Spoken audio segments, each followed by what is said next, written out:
ஒரு அழகான சின்ன கிராமத்துல சோமு மீனாட்சின்னு 2 பேர் வாழ்ந்து வந்தாங்க. அவங்களுக்கு ரவினான்னு 2 குழந்தைங்க இருக்காங்க. சோமு ஒரு முட்டை வியாபாரி. ரவினாவும் விளையாடிட்டு இருக்கிறப்ப மீனாட்சி, உங்க அப்பா வர டைம் ஆயிடுச்சு, விளையாடுனது போதும், 2 பேர் வந்து படிங்க வாங்க அப்படின்னு சொன்னான். சோமு கடையை மூடிட்டு வீட்டுக்கு வரப்ப பளபளன்னு ஒரு கண்ணாடிய பார்த்தான்.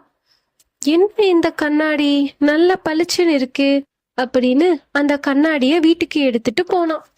வீட்டுக்கு போன சோமு அந்த கண்ணாடிய டேபிள் மேல வச்சதும் அதுல ஒரு பேய் தெரிஞ்சது.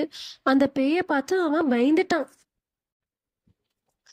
என்ன ஆச்சுங்க, எதுக்கு இப்படி நீங்க பதட்டமா இருக்கீங்க அப்படின்னு மீனாட்சி கேட்டா. ஒண்ணுமில்லைன்னு சொன்ன சோமு, நீ போய் சாப்பாடு எடுத்து வை, நான் வரேன்னு சொல்லி மீனாட்சிய அனுப்பிட்டான். மறுபடியும் அந்த கண்ணாடிய பார்த்தான். அந்த கண்ணாடிக்குள்ள இருக்கிற பேய் அவனுக்கு மட்டும்தான் தெரிஞ்சது. நீ தேவையில்லாம இந்த கண்ணாடிய எடுத்து ரொம்ப பெரிய தப்பு பண்ணிட்ட. இந்த கண்ணாடிய யார் வீட்டுக்கு எடுத்துட்டு போறாங்களோ அவங்க வீட்டுல இருக்கிற எல்லாரையும் நான் கொன்றுவேன்.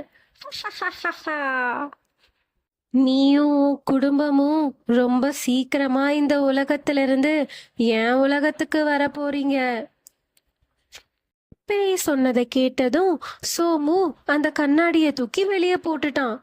அப்பாடா, வெளியே போட்டுட்டோம், இப்பதான் கொஞ்சம் நிம்மதியா இருக்கு அப்படின்னு திரும்பின சோமு டேபிள் மேல மறுபடியும் கண்ணாடி இருக்கிறத பார்த்து பயந்துட்டான்.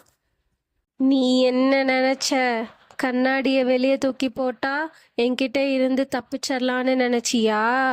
நான் ஒரு தடவை வீட்டுக்குள்ள வந்துட்டா அங்க இருக்கிற எல்லாரையும் கொன்னுட்டு தான் நான் வெளியில போவேன்.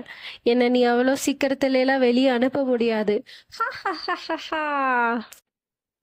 சோமு அவன் குடும்பத்தை பேய்கிட்ட இருந்து எப்படி காப்பாற்றுறாங்கிற கதையை நம்ம அடுத்த வீடியோல பார்க்கலாம். பாய் குட்டீஸ்.